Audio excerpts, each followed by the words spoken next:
একই কাণ্ড বন্ধুরা, একই কাণ্ড। পাকিস্তান জিতে দুঃখী, শ্রীলঙ্কা হেরে সুখী। কারণ আপনারা সকলেই জানেন, না জানলে আমি একটু বলে দিচ্ছি। পাকিস্তান ভার্সেস শ্রীলঙ্কার কালকে ক্রিকেট ম্যাচ হয়েছে কালকে, এবং পাকিস্তান করেছিল 212, এবং পাকিস্তানকে যদি সেমিফাইনালে উঠতে হতো তাহলে শ্রীলঙ্কাকে 148 রানের মধ্যে অল উইকেট ডাউন করতে হতো। কিন্তু ভাই রে ভাই, কি বলবো, 148 রানে অল উইকেট ডাউন তো দূরের কথা। পাকিস্তানের ভাগ্য ভালো যে কালকের ম্যাচটা তারা জিতেছে। পাকিস্তানের এই ভাগ্যটা ভালো যে কালকের ম্যাচটা তারা জিতেছে, নাহলে কালকের ম্যাচটাও হারতো। 212 রান করেছে তারা, 148 রানে শ্রীলঙ্কাকে আটকাবে কোথায়? শ্রীলঙ্কা ভাই ম্যাচটাকে পুরো পাল্টেই দিয়েছিল কার্যত। শ্রীলঙ্কা মাত্র 5 রানে হেরেছে কালকে, 5 রানে। ভাবতে পারছেন? মাত্র 5 রানে হেরেছে। হিন্দিতে একটা কথা আছে, হাম তো ডুবেঙ্গে সনম তুমকো ভি নেই চড়েঙ্গে। তো শ্রীলঙ্কা তো এমনি জানে শ্রীলঙ্কা তো এমনি উঠবে না, তো পাকিস্তানকেও কিন্তু আর উঠতে দেয়নি।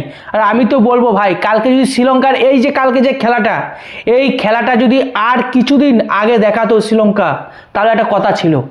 এবং পাকিস্তান এমনি নরমাল টিম, এখন বর্তমানে যে পাকিস্তানের অবস্থা নরমাল টিম, তারা ওঠেনি ঠিক আছে, কিন্তু শ্রীলঙ্কা খুব ভালো একটা টিম ছিল। কিন্তু শ্রীলঙ্কা যাই হোক, তারা খেলতে পারেনি যে কারণে হোক। কিন্তু তারা যে কালকে যে অ্যাপ্রোচটা দেখিয়েছে, এই অ্যাপ্রোচটা যদি আর কয়েকটা দিন আগে দেখাতো শ্রীলঙ্কা, তাহলে কিছু একটা মানে যে বিশ্বকাপের যে সমীকরণ সেটা অন্যরকম হতো। কিন্তু কালকে খুব অবাক লাগলো, এই কারণে অবাক লাগলো, পাকিস্তানের দেখুন ব্যাটিং অবশ্যই ভালো হয়েছে, পাকিস্তানের ব্যাটিং খুব সুন্দর হয়েছে। কারণ এই ফারহান কিন্তু ভালো রান করেছে, 60 বলে 100, এবং ইনি কিন্তু প্রথম যে এই T20 ওয়ার্ল্ড কাপে একা মানে 2টো সেঞ্চুরি করলো, তো ভালো খেলেছে ফারহান। তারপরে এই যে ফাকাস জামান, ইনিও কিন্তু ভালো খেলেছেন, 42 বলে 84। তারপরে দেখুন আর সবাই সেরে মোটামুটি খেলেছে, এবং রানটা গিয়ে দাঁড়িয়েছে 212। কিন্তু আমার সব থেকে মানে অবাক করা লাগলো, পাকিস্তানের সত্যি করে অবস্থা খুব খারাপ, এবং এই টিমটা ভালো নেই এখন বর্তমানে।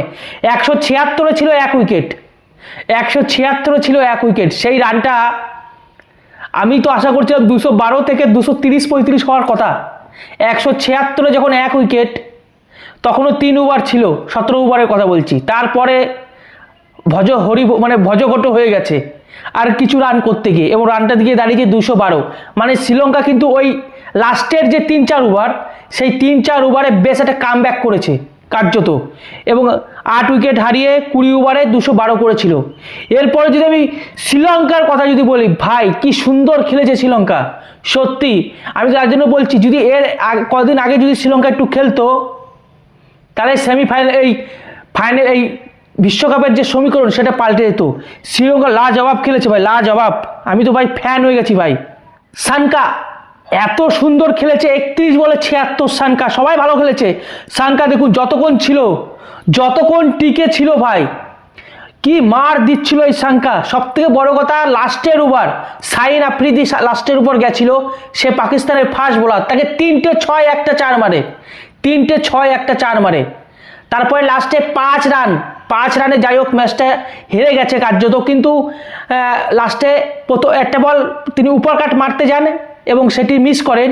তারপরের বলটা যখন সানকা ব্যাট করছিলেন, হোয়াইট লেভেলে, হোয়াইটের দাগে কিন্তু হোয়াইট ইয়োর কাট ফেলে, এবার সেটা 50-50 ছিল, একদম পুরোপুরি দাগে পড়েছিল, তার জন্য সে কিন্তু মারতে পারেনি। নাহলে সেই বলটাও 6 হতো কার্যত। ওটা যদি আম্পায়ার চাইতো, কিন্তু আম্পায়ার কিন্তু হোয়াইট দিতে পারতো, কিন্তু যাই হোক দেননি, ওটা 50-50 ছিল, তো ওটা বোলারের পক্ষ গেছে।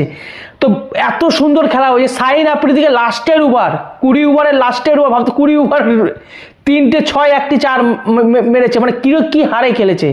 এবং আমার তো মনে হচ্ছিল ম্যাচটা জিতেই যেত, যদি ওইটা যদি হোয়াইট দেওয়া হতো, তাহলে পাকিস্তানটা মানে এমনি বিশ্বকাপ থেকে বেরিয়ে গেছে, তাহলে কালকেও কিন্তু লজ্জাজনক হারতো। কিন্তু ভাই আমি তো বলবো, শ্রীলঙ্কা হেরেছে ঠিকই, শ্রীলঙ্কাও বিশ্বকাপ থেকে বেরিয়ে গেছে, কিন্তু তাদের দর্শকরা অবশ্যই খুশি হয়েছে। কারণ 212 রানে তারা করতে গিয়ে এত সুন্দর শ্রীলঙ্কা করেছে। দেখুন না আপনারা, দেখুন সাঙ্কা করেছে 31 বলে 76, তারপরে যে রাতনায়ক করেছে 37 বলে 58, সবাই ভালো খেলেছে কার্যত, সবাই। এবং আমার তো খুব ভালো লাগছিল খেলাটা কালকে, মানে খুব সুন্দর খেলা হয়েছে একটি। তো তো কিন্তু একটা দুঃখের কথা, এশিয়া কাপে মানে এশিয়া মহাদেশে খেলা হচ্ছে, কিন্তু আপনারা একটা নজর রাখুন সেমিফাইনালে যারা উঠেছে একটাও কোনো এশিয়ার দেশ নেই। শুধুমাত্র এখন আমরা রয়েছি ভারতবর্ষ। আজকে কলকাতার ইডেন গার্ডেনে ওয়েস্ট ইন্ডিজ বনাম ভারতের খেলা রয়েছে, সেখানে যে জিতবে সেই যাবে সেমিফাইনালে। অর্থাৎ ভারতকে আজ থেকেই ফাইনাল খেলতে হচ্ছে, ভারতকে কিন্তু আজ থেকেই ফাইনাল খেলতে হচ্ছে, কারণ ভারত যদি আজকে হেরে যায় তাহলে কিন্তু আর হলো না। কিন্তু আমার বিশ্বাস ভারত আজকে জিতবে, সেমিফাইনালে উঠবে, কাংলুদের ফাটবে কার্যত। ভারত আজকে জিতবে, সেমিফাইনালে উঠবে, আর কাংলুদের ডিস ডিস পেটে যাবে কার্যত। তো ভালো থাকুন, সুস্থ থাকুন, রাম রাম, ভারত থেকে জয়, বন্দে মাতরম, জয় শ্রীরাম।